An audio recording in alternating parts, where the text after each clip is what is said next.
आजकल छोटे-छोटे बच्चों में, टीनेजर्स बच्चों में एंग्जायटी बढ़ रही है, अवसाद के शिकार हो रहे हैं, महत्वाकांक्षाएँ उनको इस तरह से पकड़ रही हैं कि निराश होकर वो आत्मघात जैसे कदम उठा रहे हैं।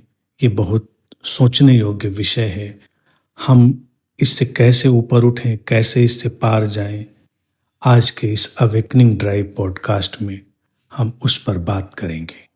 सुसाइड वाला, लेकिन बच्चों वाला जो रेट है वो तो बढ़ रहा है इस समय तेजी से और अजीबोगरीब ढंग से बढ़ रहा है। कोई तुक तान नहीं है और कैसे बच्चों के अंदर ये सब भावनाएं लोग डाल दे रहे हैं। आए दिन देखिए, अभी अपने लखनऊ का ही हादसा हो गया।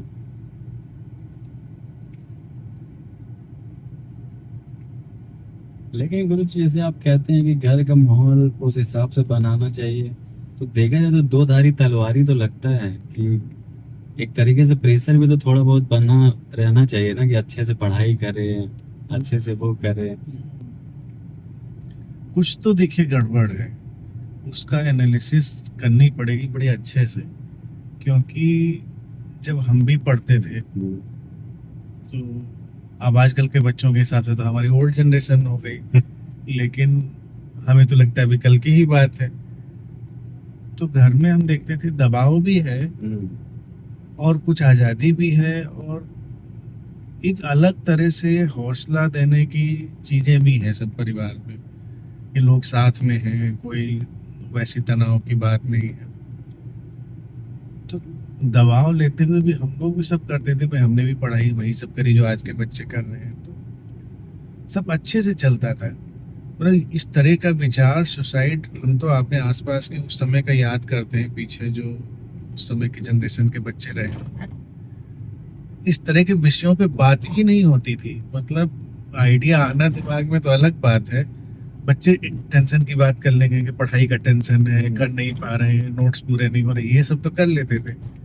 लेकिन नहीं होगा तो सुसाइड कर लेंगे, नहीं होगा तो घर से भाग जाएंगे, ऐसी बातें नहीं होती। तो आजकल या तो मुझे लगता है कि जाने अनजाने, यूँ तो पेरेंटिंग में आजकल लोगों को लगता है कुछ ज़्यादा एडवांस हो रहे हैं, लेकिन वो अनजाने में मुझे लग रहा है भावनात्मक दबाव ज़्यादा डाल दे रहे हैं, बजाय कि बाहर से डांटने वगैरह के। बाहर से डांटना तो देखिए करीब करीब बंद हो गया घरों में। पहले तो बच्चे एक आध बार पिट भी जाते थे घर में, अब तो पिटना तो दूर की बात हो गई, वो तो डांटते भी नहीं पेरेंट्स, किसी बात पर उनको कुछ वैसा भी नहीं करते। लेकिन वो जो मुझे लगता है इमोशनल एम्बिशन उनके अंदर डाल देते हैं कि तुम ऐसा कर लोगे तो बहुत अच्छा है, बहुत ज़रूरी है, तो वो कहीं अंदर चली जाती है। क्योंकि जो पेरेंट्स मेरे पास भी आके बात करते हैं, कहेंगे यही कि हम तो कहते ही नहीं बच्चे से कुछ दबाव लेने के लिए, हम तो टोकते भी नहीं, इसने ये तो फील्ड भी अपने आप ही चुनी है पढ़ाई करने की, हमने तो कुछ कहा ही नहीं। लेकिन वो ना कह के भी जो जिसको कहते हैं ना सटल गेस्चर से जो वो देते हैं, वो मेरे ख्याल से ज्यादा स्ट्रेस पैदा कर देता है। हाँ, सही कह रहे हैं, इमोशनल दबाव जो है। इमोशनल, देखिए अब उसका एक उदाहरण मैं अपने ही बचपन से जाके बताता हूँ कि ये तो पढ़ाई वगैरह में तो जैसे मेरे फादर बड़े रिलेक्टेंट थे, हम कुछ भी पढ़ लें, कितना भी कर लें, उनको बताइए नंबर है, हाँ ठीक है ठीक है। ना उसका कोई जलसा होता था, ना कोई स्यापा होता था, कुछ भी नहीं होता था। कम आ गए तो घर में मतलब माहौल खराब हो गया, जो चल रहा था वही चलता था ना। मुझे आज तक याद नहीं है कि कहीं किसी फर्स्ट डिवीजन आने पर या किसी उसमें ज़्यादा नंबर आने पर हमको एक चॉकलेट भी मिली हो, मुझे नहीं याद है। जाके घर में बता दिया मार्कशीट आ गई, इतने इतने नंबर आ गए, इसमें बढ़िया है, हाँ ठीक है जाओ हो गया। तो उसका वेट नहीं होता था। लेकिन जिस चीज़ का वेट माइंड पे गया वो क्या था कि बड़े ही डिसिप्लिन, अनुशासित बच्चे हैं, बदमाशी नहीं करते, शरारत नहीं करते, बिल्कुल रामचंद्र का आधुनिक अवतार है। मतलब कुछ इसी तरह की इमेज बन गई थी बचपन में। तो ये मैं आज देखता हूँ, होता क्या था कि जैसे हमारे घर में चबूतरे बने होते थे, आजकल तो लॉन होते हैं, गाँव कस्बों में जाओ तो चबूतरे होते हैं, अभी भी लखनऊ में चौक वॉक की साइड में चबूतरे मिल जाते हैं। तो ऐसे थोड़ा बड़ा सा चबूतरा था और उधर एक मैदान टाइप का था, तो उसमें बच्चे खेल रहे हैं, उछल कूद कर रहे हैं, मैदान में लौट रहे हैं मिट्टी में, कहीं कोई गिल्ली डंडा खेल रहा है तो कहीं कुछ कुछ कर रहा है। हमारे उधर कंचे भी खेले जाते थे, कांच वाले कंचे ऐसे उंगली चला के वो बच्चे खेल। अब ये हमको इनडायरेक्टली घर में बता दिया गया था, ये सब खराब बच्चे, बदमाश बच्चों के सब कर रहे हैं। अच्छे बच्चे पढ़ाई करते हैं, कंचे नहीं खेलते हैं, मिट्टी में नहीं लौटते हैं। तो अब ये बात तो एक बार कभी कह दी गई होगी या इनडायरेक्टली कभी समझा दी गई होगी, रोज तो घर में कोई कहने आता नहीं था, लेकिन मुझे याद पड़ता है कि वो चबूतरे के किनारे किनारे टहलते रहते थे और ये हिम्मत नहीं पड़ी कभी कि कूद के जाके मैदान में मिट्टी में लौट ले जाके या बच्चों के बीच घुस के हम भी कंचे खेल लें। तो वो जो इमेज बन गई, इमेज का दबाव उस समय था, वो अचेतन रूप से हमको वहीं चबूतरे पे ही बांध के रखे हुए था। तो मुझे लगता है कि उसके हम अब कोई अगर फादर मेरे होते हो, कोई उनसे पूछता कि भैया आपने ऐसा बच्चे क्यों कर दिया था, हमने तो कभी नहीं कहा। अच्छा, आप समझ में आ रहे हैं। हमने तो कभी नहीं कहा कि मत जाओ खेलो, हमने तो बताया था उसको एक बार बस कि अच्छा नहीं होता है, ऐसे बच्चे कंचे वंचे खेलते हैं, अच्छी बात नहीं होती, पढ़ाई करनी चाहिए। लेकिन बाल मन बड़ा संवेदनशील होता है और वो हमेशा अच्छे की दौड़ की तरफ जाना चाहता है, रिवार्ड की तरफ जाना है। पनिशमेंट और रिवार्ड बचपन में दो ही चीजें बड़ा प्रिवेल करती हैं। तो पनिशमेंट अगर हटा तो रिवार्ड, और रिवार्ड तो प्रेज है, कुछ मिलना है। और मिलने से भी ज्यादा बच्चे में देखिए प्रेज की जो रिवार्ड गेनिंग चीज है वो बहुत बड़ी हो चुकी होती है। घर में कोई भी आया, अरे बहुत अच्छा बच्चा, बच्चा खुश हो जाता है। तो यही चीज जब मेरा बच्चा बहुत अच्छा बहुत अच्छा बहुत कर रहा है, मेरा बच्चा तो टॉप ही करता है, वो 99.99% लाता है, वैसे 100 में 101% कर देते तो वो भी ले आता हमारा बच्चा, लेकिन समाओ वो गणित नहीं बैठती है। अब ये बच्चा किनारे किनारे से सुन रहा है, पेरेंट्स ने हमने तो कभी नहीं कहा कि तुम टॉप करो, हमने तो कभी नहीं कहा तुम 99% लाओ, अरे तुम 80% भी लाते तो हमें कोई प्रॉब्लम थोड़ी ही थी। अब यही बच्चा जब 91% लाता है तो सुसाइड कर लेता है। तो बच्चे समझेंगे कैसे इस चीज को? बच्चे ना समझेंगे, बच्चे नहीं समझेंगे, ये पेरेंट्स को समझना पड़ेगा कि उनके सामने ऐसा नहीं बोल। उनको इमोशनल दबाव ना दे। बच्चा देखिए इनिशियली थिंकर नहीं है, हम बच्चे को समझाने जा रहे हैं, समझाने के लिए चाहिए विचार प्रक्रिया का बड़ा सुधरा हुआ रूप। विचार प्रक्रिया मुझे लगता है कि धीरे धीरे बाद में डेवलप होती है। बच्चा शुरू में इमोशनल बीइंग है, भावनात्मक सत्ता ज्यादा है, और जिन टीन एज बच्चों को भी हमें लगता है कि सुसाइडल टेंडेंसी सबकी तरफ चले जा रहे हैं, उनके अंदर उनका थिंकर अभी जाग रहा है, पूरी तरह से जागा नहीं है, वो अभी इमोशनल बीइंग ही है। और फिर एक और सरप्राइजिंग बात है, पेरेंट्स के बिहेवियर के चलते आजकल तो मैं 18-20 साल के बच्चों से मिलता हूँ, वो भी बच्चे ही होते हैं, 18-20 साल के बच्चे। हम तो 18-20 साल का तो आदमी पूरी तरह से मैच्योर हो जाता है। अच्छा, वोटिंग राइट दे रखा है, चुनाव लड़ने का सब वो मिल रखा है, तो उतने में तो आप चुनाव लड़ेंगे 25 साल में तो कुछ और हो जाएंगे। यहाँ तो 30 साल का लड़का है, वो लड़की में बच्चे ही नजर आता है। तो बच्चे स्वयं बचपन से अपने नहीं उभर पाते, और वो जो विचार प्रक्रिया होनी चाहिए उनके अंदर, रेशनल थिंकिंग होनी चाहिए, वो नहीं जम पाती। और इमोशनल शीशा पर इमोशनल जो गेम होता है ना, ऊपर नीचे होने का, उसमें घूम रहे हैं।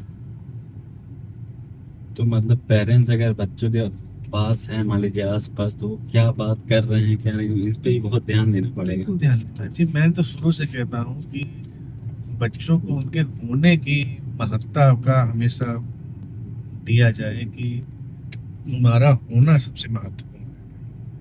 हम तुम्हारे अचीवमेंट, तुम्हारे एकम्प्लिशमेंट्स, इन सब से तुम्हें नहीं आंकते हैं, तो वो ठीक है। अब पेरेंट्स भी जो दुधारी तलवार करे थे, वो भी बेचारे क्या करें, प्यार तो करते हैं अपने बच्चों से, लेकिन वो झुकते हो कहेंगे नहीं हम तो वही कर रहे हैं, उनका होना ही मेरे लिए महत्वपूर्ण है। तो मेरा कहना है कि उनके अचीवमेंट को सेलिब्रेट मत करो, ना करो, अचीवमेंट को नॉर्मल रहने दो, और नॉर्मल लाइफ में कभी कभी सेलिब्रेट कर लो। अच्छा, अलग इनपुट चला जाएगा बच्चे के अंदर, ये अचीवमेंट्स है भाई, जो करोगे जीवन में मिल जाएगा।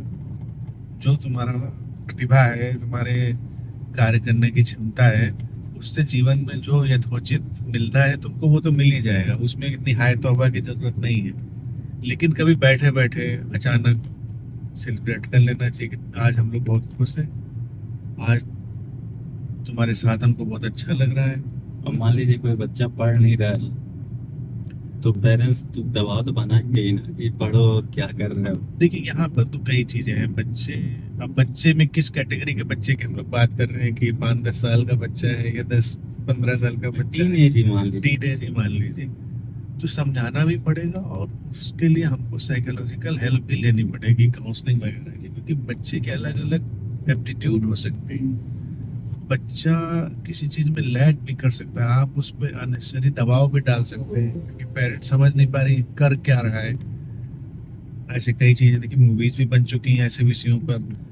वो की इशू है कि नहीं पढ़ रहा है तो उसकी प्रॉब्लम समझो कि वो क्या है, या क्या चीज नहीं पढ़ पा रहा है। मान लीजिए मैथ्स नहीं पढ़ पा रहा है और आप उसको मैथ्स पढ़ने पे दबाव डाल रहे हैं। सोचिए जरा कि बात करिए उससे। बच्चा नहीं बता पा रहा है तो किसी एक्सपर्ट की राय लीजिए, निकल के। तो ये बड़े इशूज होते हैं। लैंग्वेज में कई बच्चे लैग कर रहे होते हैं कि वो लिख नहीं पा रहे ठीक से, तो लिख नहीं पा रहे में उनको आप डांटेंगे या कुछ भी समझाएंगे वो कर नहीं पाएंगे। वो थोड़ा साइकोलॉजिकल डिसऑर्डर है उनके अंदर, वर्ड्स नहीं ठीक से बना पा रहे हैं या वो नंबर्स को ठीक से नहीं बिठा पा रहे, तो वो थोड़ा उनको काउंसलिंग और थोड़े ट्रीटमेंट से वो बात बन जाती है। पेरेंट्स से, लेकिन अगर देखा जाए, अगर ऐसे बोला जाए तो उन कहेंगे कि इतना समय कहाँ है किसी के पास कि इतनी सारी चीजें देखें। अब स्कूल में जो सिलेबस बनाया गया उसको तो पढ़ना ही है।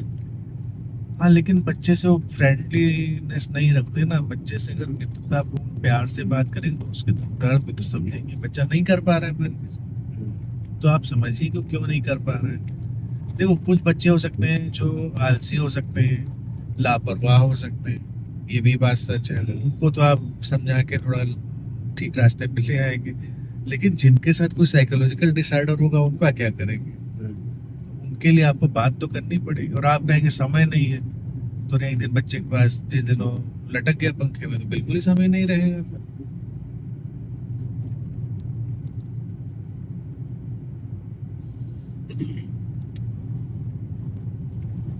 पेरेंट्स तो, लेकिन देखा जाए गुरु जी, अगर वो पढ़ाई का बोल भी रहे हैं, मान लीजिए टीनेज में कुछ बच्चे तो बाहर निकल जाते हैं, तो जो बच्चे बाहर चले जा रहे हैं वो क्या चीज फील कर रहे हैं?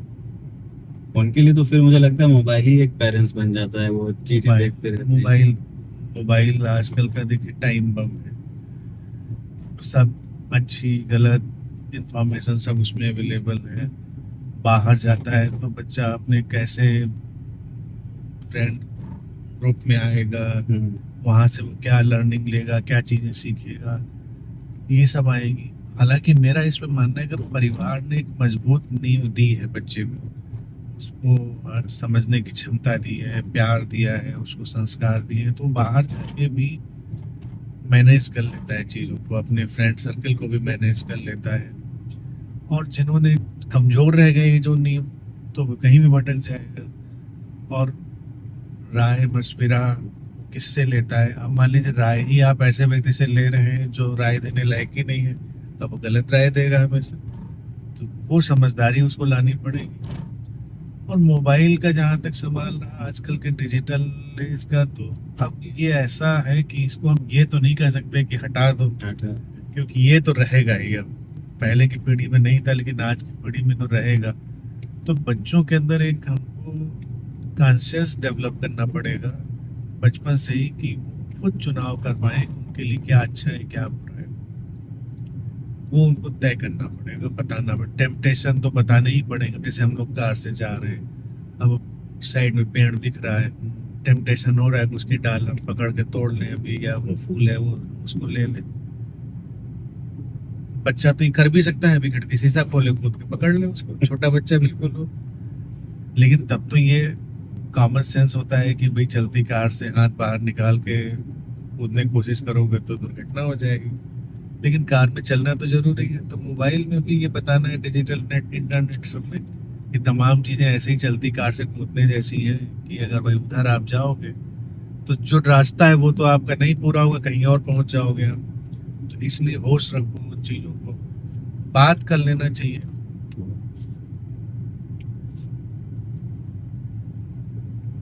तो ये बात कर लेनी चाहिए बच्चों से अच्छे से। और कुछ कुछ विषय जैसे है इंटरनेट में समस्या के लिहाज से, वो क्या समस्या है वो पेरेंट्स नहीं बात करते। जैसे कि वो एक एब्स्ट्रैक्ट बात करते हैं कि डिजिटल में क्या समस्या है, किधर जाएंगे तो भटक सकते हैं। तो मुझे लग रहा है वो भी बिल्कुल सीधी साफ बात कर लेनी चाहिए कि ये टेरेन है, ये रास्ते हैं इंटरनेट पे, उधर मत जाओ, उनका टेम्पटेशन मत रखो, वो चीजें डिस्टर्ब कर सकती हैं तुम्हारी। अभी पढ़ाई लिखाई करो, बहुत सारी चीजें हैं, वो करो। हाँ। अभी जैसे हमसे आपने चुनाव की बात कही, तो देखिए आजकल जैसे टीनेजर्स हैं, बच्चे जैसे हाई स्कूल में हैं या इंटर में हैं अभी, उनके पास एक बहुत बड़ा प्रेशर होता है कि सिर्फ अपना रिजल्ट, बोर्ड्स हैं, अपना अधिक से अधिक अच्छे से अच्छे नंबर अपने हम गेन करें। और साथ ही साथ एक बहुत बड़ा, क्योंकि भारत में है, जनसंख्या का इतना बड़ा दबाव भी है, तो बच्चे के ऊपर भी दबाव रहता है भविष्य में हमें क्या करना है। और इसके विषय में बच्चा बिल्कुल अनजाना है। अब जैसे कोई इंजीनियर का लड़का है या कोई अच्छी पोस्ट पे है, तो उस बच्चे को बहुत बचपन से ही संस्कारित हो चुका है, हाँ। मुझे पापा बनना है या मुझे मम्मी की तरह ऐसा बनना है। जैसे एक नॉर्मल आदमी है, कोई नौकरी कर रहा है या कुछ भी। और स्कूल इतने आजकल के व्यापारी, बल्कि मैं तो उसको और एक शब्द इस्तेमाल करता हूँ, शिक्षा माफिया, हाँ।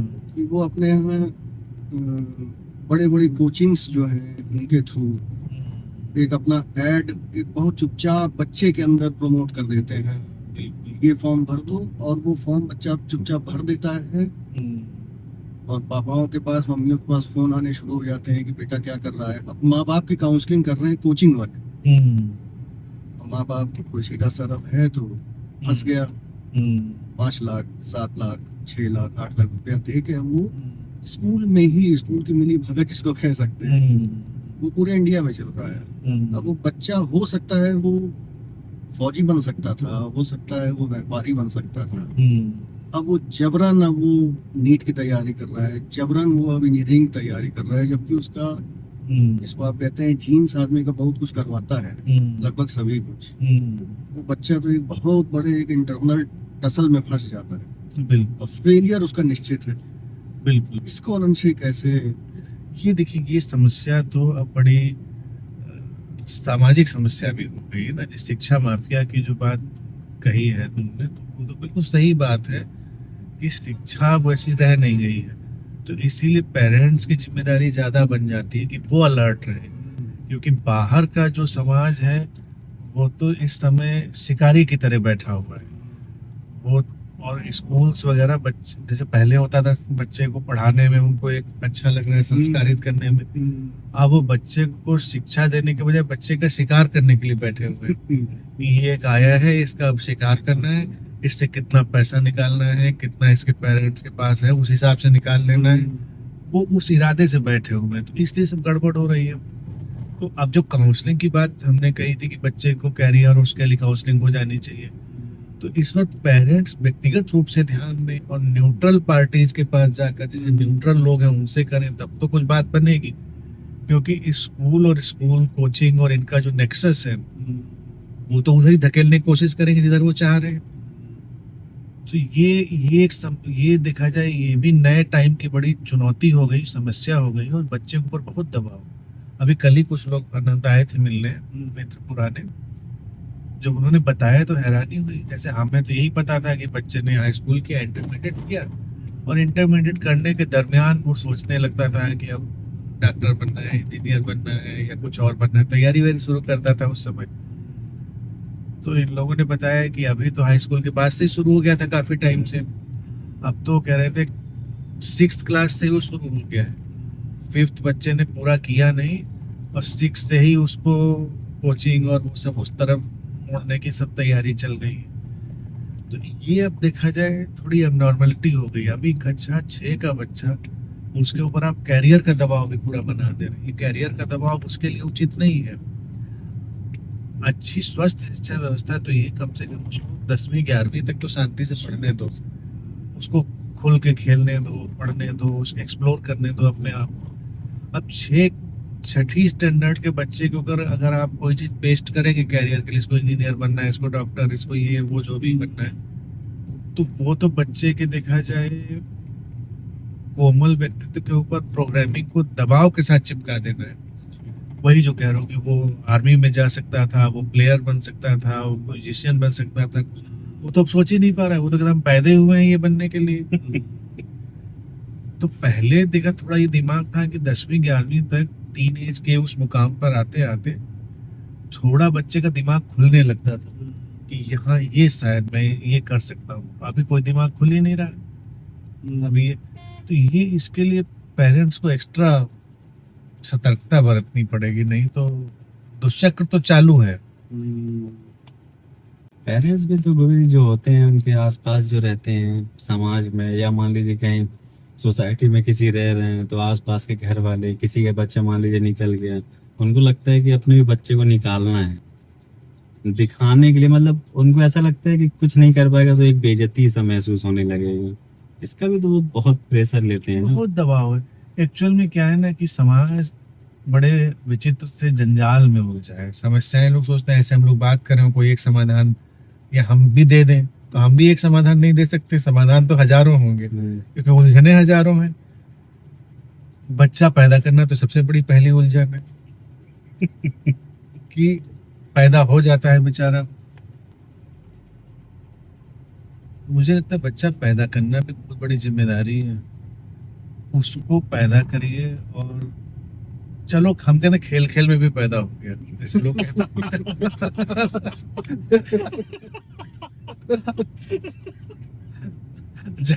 क्योंकि ये बात कहना भी ज्यादा दबाव देना, जिम्मेदारी से बच्चा पैदा करो, क्योंकि ज्यादातर बच्चे तो खेल खेल में ही पैदा होते। तो कोई बात नहीं, तो खेल को फिर अच्छे से चलने दो, फिर खेल को खेल पूर्वक खेलो। अभी क्या है ना कि ये लोग हम लोग बात तो देखिए थोड़ा लाइटर साइड में आ गई, लेकिन यहीं पर उसका राज भी है, यहीं पर उसका उत्तर भी है कि आप देखिए स्त्री पुरुष अपने जीवन ऊर्जा के खेल में गए तो एक बच्चे का निर्माण हुआ, ठीक है। अब जब वो आ गया तो इतना गंभीरता से क्यों ले रहे हो? फिर जीवन के साथ तब भी खेल पूर्ण रहो। इतना दबाव तनाव, इतनी प्रतिद्वंदिता, इतना सब क्यों बनाओ? अब जैसे कल ही जो बच्चा भी लखनऊ में सुसाइड किया, लखनऊ वाला बच्चा जो कहीं पढ़ रहा था, तो टीवी खोला मैंने तो वही न्यूज चल रही थी, तो उसकी माँ दुखी थी बेचारी, लेकिन उसने एक वाक्य जो बोला थोड़ा मुझे वो अटका वाक्य। उसने कहा कि मेरी 20 साल की तपस्या बर्बाद कर दी स्कूल वालों। तपस्या, बच्चा पालना तपस्या है? तपस्या नहीं है, बच्चा पालना भी एक क्रीड़ा है, लीला है। आप उसके साथ खेलिए, खुश रहिए। हम दूसरा वाक्य अगर उपयोग कर जैसे अगर इस बात पे मैं अटका इसीलिए, अगर वो कहती कि मेरे 20 साल की खुशियों पर उन्होंने आघात कर दिया, मेरे 20 साल के जो जीवन था उस पर इन्होंने वो कर दिया, वो सब तो बात। तो माँ बाप क्या बच्चों को एक कमोडिटी की तरह से पाल रहे हैं कि जैसे उनको सामने रख के वो कुछ संघर्ष कर रहे हैं, तपस्या कर, जैसे उनको कुछ अचीव करना है। बच्चों के माध्यम से आपको कुछ अचीव करना है क्या? ऐसा तो नहीं होना चाहिए। जो चलेगा वो तो सबको मिलेगा, परिणाम तो सभी को मिलेंगे। तो बच्चों को पालना एक जॉय होना चाहिए। सक्सेस या नॉन सक्सेस इमैटेरियल है, मैं मुझे लगता है सक्सेस है। और आपने जॉय से पाला है तो आप यकीन मानिए अगर वो बच्चा किसी दिन परचून की दुकान भी खोल के बैठेगा, बड़ा खुश इंसान होगा और आपके घर में भी खुशियां ही होंगी। तो परचून का भी टाइकून बन सकता है। सही बात है। क्या है समस्या? और नहीं बना, सारी देखिए इतने हम लोग जा रहे थे दुकानें, सारे लोग यहाँ पर एंटरप्रेन्योर इंडस्ट्रियलिस्ट तो नहीं बन गए, ये भी तो कोई काम ही कर रहे हैं ना, ये भी तो किसी के बच्चे ही होंगे। अब ये वाला बच्चा है, क्या इसको खुश होना चाहिए या इसको लटक जाना चाहिए? जो दुकान खोल के बैठा है लटकना तो उसको भी नहीं चाहिए। तो ये क्यों नहीं बता रहे हो कि जॉय के साथ पालो, जो भी करोगे अच्छा होगा। उसी से करना। और समाज में अपने देखिए, एक तो सक्सेस का रेट कितना कम, जॉब्स कितनी कम, सारे लोग उधर ही दौड़ेंगे तो फिर निराशा और हताशा तो हाथ लगेगी ही लगेगी। करने के लिए बहुत सी चीजें हैं, बहुत करिए। ये बताइए कि आपको लाइफ को सस्टेन करने के लिए धन चाहिए, ये मूल बात हो गई। धन चाहिए, बच्चे को बता दो धन चाहिए, तो हो सकता है आपका बच्चा पढ़ते पढ़ते अभी कक्षा 4 में पढ़ रहा था और 10 पेंसिल बेच के अपनी 4 किताबों के पैसे निकाल लाया, एंटरप्रेन्योर बन गया वो वहीं से। तो ये भी गट्स होने चाहिए। आप कह दो नहीं वो बिल्कुल पढ़ाई ही करेगा, पढ़ाई भी करो, पढ़ाई मैं नहीं करो ना करो, लेकिन मुख्य धन है। धन आएगा तो आप तमाम सुविधाएं लाइक जीवन में ले आएंगे। फिर उसके अलावा लोग कहेंगे धन नहीं, हमको स्टेटस भी चाहिए, हमको प्रतिष्ठा भी हाँ चाहिए। वही मैं पूछने जा रहा था कि लोग कहते हैं कि पैसे के साथ एक स्टेटस भी होना चाहिए, एक रेपुटेटेड जॉब होनी चाहिए। वो जो पीछे रेपुटेड जॉब वाले और पीछे स्टेटस वाले लोग गए हैं, एक बार उन पे निगाह डालनी चाहिए। वो किस धूल में पड़े हैं कोई जानता नहीं। अभी हमारे साथ साथ कितने लोग कहाँ पहुंच गए और किस धूल में मिल गए हम जानते भी नहीं। काहे का स्टेटस, मुख्य चीज है उसकी लेवल ऑफ हैप्पीनेस, बच्चे का उसकी खुशी। बैठा है बड़े स्टेटस पे।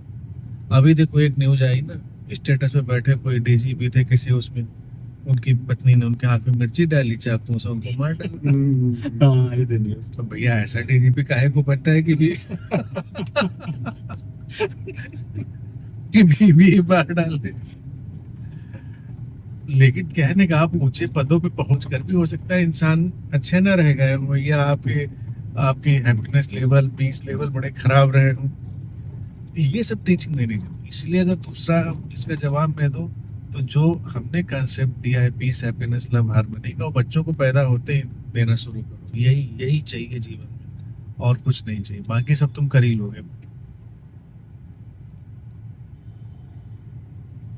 कैसे सिखाए अच्छा कोई पेरेंट्स अपने बच्चों को? अरे पहले इम्बाइब कर। पेरेंट्स सिखाने के लिए बड़ी जल्दबाजी में, सीखने की जल्दबाजी में नहीं। मैंने कैसे सिखाए, तो मेरे पास इतने देर तुम ही थे, तुम पहले खुद तो सीखो। मान लीजिए कोई पेरेंट्स है, उसके अंदर नहीं आ पाया है, अब उसका बच्चा एंजाइटी इन सब में है, तो वो कैसे टैकल कर रहे हैं? तो टेक प्रॉपर केयर, पूरे मेथड सिस्टम से चलिए उसको। देखिए समाज में अभी भी ढूंढने जाएंगे तो हर चीज के विशेषज्ञ तो मिलेंगे ही, अभी वो एक्सपर्ट्स तो मिलेंगे। तो विशेषज्ञों की सलाह लीजिए। पड़ोसियों के फार्मूले पे मत जाइए कि बच्चों की एंजाइटी हो रही है तो वो जो है मौलवी सुलेमान कागज पे लिख के दे देंगे, उड़िया घोल के पिला देना बच्चे को, या वो बाबा जो पौड़म बैठे हैं वहां पर दे देंगे कुछ माला, वो पहना देना। या फिर थोड़े एडवांस हो जाएंगे, कुछ लोग कहेंगे कि अरे बच्चे को योग सिखाओ, वो कहेंगे नहीं नहीं बच्चे को अजवाइन सेंधा नमक सुबह सुबह खिलाओ। मतलब 1000 फार्मूले, तुम निकलोगे शाम तक एक किताब बना के लौटोगे कि इतने फार्मूले लोग बता देंगे। तो इन छुटपुट फार्मूलों में नहीं, किसी विशेषज्ञ के पास जाओ, कोई मनोवैज्ञानिक, कोई मनोचिकित्सक किसी इलाके में होगा ही, तो उसकी राय लो, उसके साथ कंसल्ट करो। बच्चे को इतनी मेहनत तो करनी पड़ेगी। और लोग कहेंगे इसमें खर्चे होते हैं, मैं कहूँगा तो खर्चे तो आप ऐसे भी तमाम तरह कर रहे होते हैं, तो सही जगह पे खर्चा क्यों नहीं करते हैं? अच्छा ये जो छुटपुट उपाय होते हैं इसमें लोग कितना खर्चा कर चुके होते हैं, ये फ्री में थोड़े आते हैं हाँ इलाज, ये लोग तो और लूटते हैं। और लूटते हैं। तो सही प्रॉपर सलाह लो। और बाकी लखनऊ और आनंद की विजिट करो। जॉय का आना चाहिए। हम लोग ने दायरा बहुत कम कर दिया है ना, मतलब बहुत लिमिटेड बना दिए हैं कि इसमें ही जॉय मिलेगा, इसमें। ये सब मॉर्निंग वॉकर जा रहे हैं, एंजॉय में जा रहे हैं, मरे पीटे जा रहे हैं, घिसटते जा रहे हैं। मैंने इसीलिए मॉर्निंग में वॉक करना बंद कर दिया। मैं तो नाइट में वॉक करता हूँ, कोई दिखता ही नहीं। मैं एक बार 2 बार निकला, मेरे घर के सामने देखते हो इतना बड़ा बोटेनिकल गार्डन, मैं निकला, मैं 2-3 बार में शॉक्ड हो गया। मैंने कहा ये बीमार लोगों का समूह पूरा यहाँ पर टहल रहा है, घिसटते हुए, रोते झींकते हुए लोग अपने शरीर को खींचते हुए, चलने में भी जॉय नहीं। अरे मॉर्निंग वॉक करो, वॉक में जॉय होना चाहिए। हम जॉय से जा रहे हैं टहलने, नहीं नहीं बीमारी ठीक करने जा रहे हैं, वेट कम करने जा रहे हैं। अरे हमने तो वेट वाले लोगों को भी एंजॉय करते देखा है, अच्छा खासा वेट है, एंजॉय कर रहे हैं अपनी लाइफ को, घसीट थोड़े रहे। जॉय तो देखा जाए जीवन की इतनी सरल चीजों में से है कि उसमें से समझने की इतनी जरूरत कहाँ पर है कि व्यक्ति नहीं समझ सकता, तो बड़े आराम से समझ सकता है। वो तो सबसे सरल चीजों में से, लेकिन वो समझना ही नहीं चाहता, समस्या वो है उसमें। आपके पास आने के बाद ही पता चलता है कि जिंदगी हम लोग घसीटी रहे थे वाकई में। हाँ हाँ, चारों तरफ देखो। कभी कभी इनलाइटनमेंट के लिए, रियलाइजेशन के लिए भी जरूरी होता है कभी बैठकर चुपचाप लोगों को देखो कर क्या रहे हैं। कुछ भागते जा रहे हैं बड़े ताबड़तोड़, टाइम नहीं टाइम नहीं, जाके भी 3 पत्ती खेल रहे उसके बाद, और या कुछ और काम कर रहे हैं ऐसे ही बेवकूफी का काम, टाइम नहीं है उनके पास, और कुछ घसीटते हुए जा रहे हैं। अब बच्चों पे हम लोग बात करें तो बच्चों को भी देखिए, बच्चे पहले खाने पीने में भी कितना एंजॉय करते थे। आजकल की जनरेशन को तुम देख रहा हो, खाने पीने का भी टेंशन आ चुका है बच्चों को, ज्यादा कैलोरी हो जाएगी, ज्यादा फैट हो जाएगा। और अच्छा, खेलते कूदते थे बच्चे पहले तो हेल्दी भी रहते थे, स्वस्थ रहते थे। अब सोफे पे पड़े हुए, चिप्स चबाते हुए, कैलोरी कॉन्शियस बने रहते।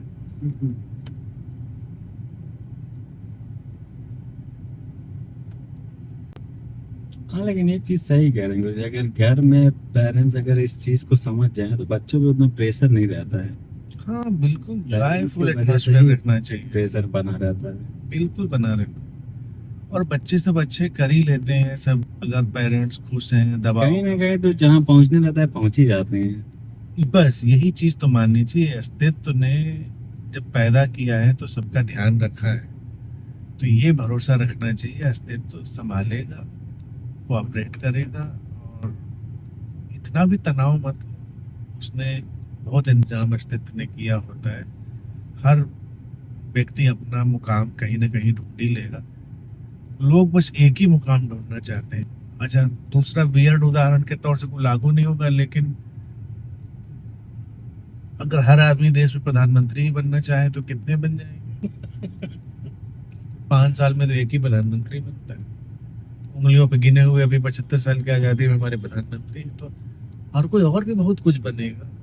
अच्छा, पूरी दुनिया चल रही, कभी लोग ये निगाह नहीं डालते हैं हर कोई तो कुछ ना कुछ अलग अलग काम कर रहा है।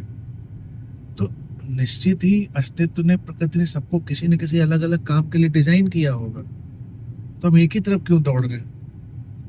अध्यात्म में देखो, कोई जाता है, सबको गुरु बनना है, ध्यान साधना करना है, 10 कायम करना है, 4 जगह सर्टिफिकेट लाना है, नोट्स बनाने हैं, उसके बाद अपना तखत बांध के प्रवचन देना है। हाँ सही आपने कहा कि पैसा ही तो जरूरी है, देखा जाए तो सर्वाइवल, आपको अच्छे से लाइफ जीनी है। एग्जैक्टली, उधर फोकस होना चाहिए। वो रियलिस्टिक फैक्ट है कि मनी तो बहुत जरूरी है। धन, धन किन उपायों से आता है, किन जॉब से, किन व्यवसायों से आता है, वो मायने नहीं रखते। और धन पे भी जो क्वेश्चन मैंने रेज किया, धन तो प्राथमिक हो गया, उसके साथ ही ये क्वेश्चन भी अटैच कर देना, धन से क्या, वो तो आपने बताया ही। धन से क्या लेना है, वो भी क्लियर होना चाहिए कि धन से हमको पीस, हैप्पीनेस, लव, हार्मनी लेना। तो चलिए, कोई बच्चा गया, मान लीजिए छोटा ही बच्चा है, उसने कहा कि आज हम 10 टॉफी बेच देंगे दूसरों को और उससे हम 20 रुपये कमाएंगे। उदाहरण के लिए बता रहा हूँ, ये नहीं करो सारे बच्चे टॉफी बेचने लगे लोग के अच्छा सिखा रहे, बेचे थे स्कूल बच्चों को पढ़ने के लिए, हमारे बच्चे आजकल स्कूल के बाद पेंसिल कहीं कोई बच्चा टॉफी बेच रहा है, कि वो नहीं सिखा रहे। लेकिन मान लो कोई इतना एंटरप्रेन्योर बच्चा है, उसने कर लिया, और शाम को वो एक फूल लेकर किसी अपने लव्ड वन को गिफ्ट करे, तो वो जिंदगी का ज्यादा जॉय अनुभव करेगा। एक तो उसने पाना सीखा और एक देना सीखा, और देने से जो जॉय इनबिल्ट था वो उसने सीखा। हाँ, ये इस बात का खतरा था मैं बताते बताते इसीलिए मैंने कान सस कर दिया लोगों को कि ज्यादा बच्चे इंस्पायर हो गए। टॉफी फिर से पढ़ाई लिखाई जोड़ के देखिए अभी मनुष्य अभी सीबीएसई आईसीएसई बोर्ड के सब बोर्ड्स के रिजल्ट निकले तो न्यूज़पेपर्स में तो आते ही हैं। न्यूज़पेपर में आएगा हमेशा टॉपर्स का, हाँ, कभी एवरेज का तो आने की जरूरत भी नहीं है, एवरेज की तो वैसे भी उनकी न्यूज बनती भी नहीं है। बनती भी नहीं है। तो विद फोटो स्कूल का नाम और परसेंटेज 99.75 98 99 और ये मैं 20 साल से देख रहा हूँ इस चीज को, रिजल्ट्स जो आते हैं हर साल, पर कभी मुझे पलट के वो लोग वो बच्चे कभी मिले नहीं आज तक। हाँ, ये बड़ा शोध का विषय है। कहाँ गए? और जो मिलते हैं वो बेचारे पीछे वाले मिलते हैं पीछे ही वाले मिलते हैं। कि ये आज ये कर रहे हैं, आज वो कर रहे हैं। और हाँ, अभी जैसे कोई एक आया था कि एक लड़की थी, उसने 10-20 हजार रुपए लेके बेकरी का धंधा किया, आज करोड़ों की पिछले 3-4 सालों में। पीएम वो जो होता है कॉल्स एक योजना है ना, उसमें लोन मिल जाता है, करोड़ों की मालकिन हो गई। अगर उसका बैक देखा जाए, उसका अतीत देखा जाए तो कुछ नहीं थी। बिल्कुल। ये बच्चे कहाँ गायब हो जाते हैं 99.75 और ये वाले? क्या ये डॉक्टर बन जाते हैं? अगर बन ही जाते हैं तो ये सब बच्चे कहीं अच्छी जॉब पा लेते हैं बाय द वे, और धनिया टमाटर ले रहे होते हैं, किचन में अंदर फूट रहे होते हैं और बैठ कर नेटफ्लिक्स देख रहे होते हैं। सही बात है। ये बड़ा एक कहीं ना कहीं अनकॉन्शियसली इंसान के अंदर भी है टॉप पे पहुंचने की एक ये माना, ये है, ये चाहत है। ये चाहत है। ये चाहत में कोई बुराई नहीं है, क्योंकि इस चाहत से ही व्यक्ति अपनी जगह पर पहुंचता है, अपनी जगह पर। लेकिन ये जल्दी से जल्दी रियलाइज हो जाना कि टॉप नहीं, हमें अपनी जगह पहुंचना है। जैसे मान लीजिए एक ही जगह हमने तमाम पौधे लगाए थे, एक कोई बरगद का था, एक पीपल का था, एक कोई गुलाब का था और एक दो घास के थे, सब बीज उगे। तो वो जो उगे और छोटे अंकुर थे, तो उनको तो माफ किया जा सकता है कि वो सोचे हो कि हम लोग साथ साथ बढ़ रहे हैं, हम लोग साथ साथ आगे जाएंगे। फिर देखा नहीं, पीपल तो बड़ा ऊंचा चला गया, गुलाब तो यहीं रह गया, घास वाला वहीं रह गया। तो कॉम्प्लेक्स आए उनके अंदर। तो देखा जाए भी पौधों के जो माइंड होते होंगे वो भी इतने करप्ट नहीं हुए, कॉम्प्लेक्स में नहीं जाते, उतने खुश रहते हैं। इंसान का बीज उगता है तो अलग अलग डायमेंशन में जाएगा, लेकिन वो ये भूल जाता है कि सब एक जैसे नहीं जाएंगे। और इंसान में हमने जो एक कमी करी है सोच में, और वो तमाम विचारधाराएं आज भी करती रहती हैं कि हर इंसान एक है, एक ही जैसा है, वो सब एक ही जैसा कर पाएगा। ये मिथ टूटते टूटते अमूमन लोगों को 35-40 साल लग जाते हैं, ये मिथ टूटते टूटते कि नहीं भाई, लोग अलग अलग हैं, उनकी क्षमताएं अलग अलग हैं, उनके तरीके अलग अलग हैं, और वो अलग अलग मुकामों पर ही पहुंचेंगे, तब उनको शांति मिलेगी, तब वो अपनी जगह पहुंच के सेटल्ड रहेंगे। हर उगने वाला बीज यानी हर पैदा होने वाला बच्चा अपने टॉप पर जाएगा, जो उसकी अपनी जिंदगी का टॉप होगा। हो सकता है वो कहीं बहुत अच्छा केक बनाने के टॉप पे पहुंच जाए, कि वो बहुत अच्छा केक बनाता है, केक बनाने में बड़ा एक्सपर्ट है, ठीक है, वो अपने मुकाम पे पहुंच गया, खुश है। कोई बच्चा बहुत अच्छा सितार बजाता है, बांसुरी बजाता है, वहां पहुंच जाएगा अपने। लेकिन वो सोचो कि वो जो टॉप म्यूजिशियन था उसी की जगह पे उसको होना है, वो नहीं, अपनी तरह से वो अपने मुकाम पर है। ऐसे बहुत सारी चीजें हो सकती हैं। कोई आथर हो सकता है, कोई प्लेयर हो सकता है, कोई अपने अपने मुकाम पर, लेकिन वो सब एक ही मुकाम पर जाना चाहते हैं। जैसे आजकल हर बच्चा क्रिकेटर बनना चाहता है, इंडियन की क्रिकेट टीम में जाना चाहता है। क्रिकेट टीम तो उतनी ही बड़ी है, सारे बच्चे तो उसमें चले नहीं जाएंगे। लेकिन अगर आप अपने जगह पर भी खेलते हैं, अच्छा खेलते हैं, खुश रहते हैं, तो आप अपने मुकाम पर पहुंच गए। हाँ, अगर ऐसे देखा जाए तो फिर वो गला काटने वाली चीज खत्म हो जाएगी। आप नहीं जा पाए, और ये दुखद सत्य है, फिर लोग बोलने लायक नहीं रहते। 35, 40, 50 भी कह लो, 50 में तो लोग काफी ज्यादा लगता है कि 35-40 में लोग रियलाइज होने लगता है कि हम यही कर पाएंगे, इससे ज्यादा नहीं कर पाएंगे। लेकिन रियलाइज होने में वक्त लगता है। शुरू में लगता है हम तो आसमान तोड़ लेंगे, पहुंचते वही है कि सर और वो बुराई नहीं है। देखिए 15 साल 20 साल के बच्चे को लेके हम आसमान छू लेंगे तो ठीक है, वो तो उसके उठने के लिए ताकत देगा उसको। लेकिन ये अगर आसपास का समाज, शिक्षक, माता पिता अगर उसको ये भी इनपुट दे रहे हो छोटा छोटा धीरे धीरे कि वो अपनी क्षमता के शिखर पर पहुंच जाएगा एक दिन, वो अच्छा रहेगा। तो वो रियलाइज कर लेगा जल्दी ही कि ठीक है ये मेरा पोटेंशियल था, हम इधर कर दें। उसमें सबसे गहरी बात जो आप बताते हैं, प्रसन्न रहेगा बच्चा। प्रसन्न रहेगा। अभी देखिए कोविड के टाइम, जब कोविड गुजरा भी कुछ साल पहले, तो कितने बच्चों ने अपना पोटेंशियल निकाल के कई बिजनेस शुरू कर लिए, कई लोगों ने कुछ और काम कर लिए। सब वो तो किसी को पता भी नहीं था कि ये कर पाएंगे, ये इनके अंदर ही क्षमता है, और वो सब खुश है अपनी जगह पर, अच्छे से कर रहे हैं। मूल बात एक ही दिशा में भागने की। अभी तो देखिए कैरियर के भी कितने न्यूमेरस ऑप्शंस हम लोग के पास खुले हुए हैं। हमारे समय में तो बस भाई इंजीनियर बन जाए बच्चा, डॉक्टर बन जाए, थोड़ा थोड़ा पायलट आ गया था लेकिन ज्यादा नहीं आया था उसमें, बस वो हवा में उड़ने का शौक शायद लगता होगा इंसान। बाकी यही सुनने में आता था जब बच्चे इंटरमीडिएट तरह पढ़ना, और इंजीनियरिंग करोगे कि डॉक्टरी करोगे, बस दो ही विकल्प। दो ही विकल्प होते। और डॉक्टर आज तक इंडिया में कम, डॉक्टर आज तक हम सोचते हैं कहाँ गए सब डॉक्टर बनने वाले। अभी भी जाओ तो कहेंगे इस इलाके में डॉक्टरों की कमी है, उस इलाके में डॉक्टरों की कमी है, और आए दिन पुल गिर रहे थे इंजीनियर में पता नहीं कहाँ गए उनकी भी कमी।